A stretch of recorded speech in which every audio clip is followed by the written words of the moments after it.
ग्रंथों और मान्यताओं के अनुसार पाप मुक्ति के अनेक साधन बताए गए हैं, जैसे गंगा स्नान, पाप मोचनी एकादशी। समझना, गंगा पाप का नाश करती, इसमें संशय नहीं है। लेकिन पाप की प्रवृत्ति, गंगा नहा के आए फिर 100 पाप कर लिए, फिर गंगा नहा के आए फिर 100 पाप कर लिए, तो हाथी स्नान हुआ, हाथी स्नान किया, सूंड से धूल डाल लिया, तो स्नान का मतलब क्या हुआ?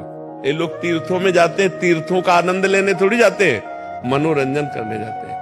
तीर्थ कैसे जाया जाता है? उपवास करके रहा जाता है 1-2 दिन, बहुत नम्र दैन्य, नाम जप, पवित्र। अब यहाँ होटल बुक करवा के धामों में और बेविचार करते हैं, मदिरा पीते हैं, मनमानी आते, तो ये तीर्थ अवगान थोड़ी हुआ। ये तो घोर पाप हो गया, जो घोर नरकों में ले जाने वाला है।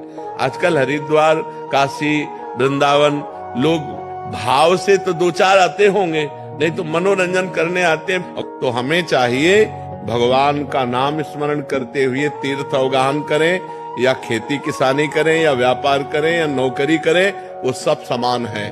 अगर हम धर्म से किसानी करते हैं, धर्म से व्यापार करते हैं और नाम जप करते हैं, तो बिना गंगा नहाए भी भगवत प्राप्ति हो जाएगी। और गंगा नहाते हैं और मनमानी आचरण करते हैं, पाप करते हैं, तो गंगा नहाते हुए भी आपको नरक जाना पड़ेगा। पक्की बात समझना। मर जी कह रहे हैं कि मतलब क्या पाप मुक्ति इतनी सहज और सरल है? हाँ है, क्यों नहीं है। रुई का ढेर पहाड़ लगा हो, एक दिया सलाई काफी है।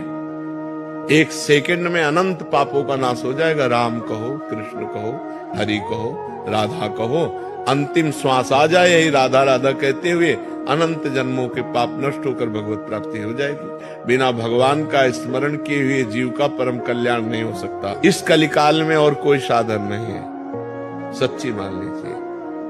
एक ही साधन है, हरिर नामयु, हरिर नामयु, हरिर नामयु केवलम, कलौ नास्तेव, नास्तेव, नास्तेव गति अन्यथा। सब कर रहे हैं और फिर वही पाप आचरण कर रहे हैं, तो उससे कोई लाभ नहीं मिला। तो हमारे जो सदग्रंथों का लक्ष्य है वो है भगवान का स्मरण, अखंड स्मृति, हरिशरणम हरिशरणम, राधा राधा राधा। अगर ये है तो सब फल मिल गया, नहीं तो सो सब धर्म कर्म जर जाओ, सो सब धर्म कर्म जर जाओ, जहां न राम पद पंकज भाऊ। जोग कुजोग ज्ञान अज्ञानु, जहां नहीं राम प्रेम प्रधानु। अगर भगवान के चरणों में प्रेम नहीं तो जोग कुजोग है, वो ज्ञान अज्ञान है, वो धर्म कर्म आग लग जाए। जिसमें भगवान के नाम में न प्रेम हो, भगवान के चरणों में न प्रेम हो।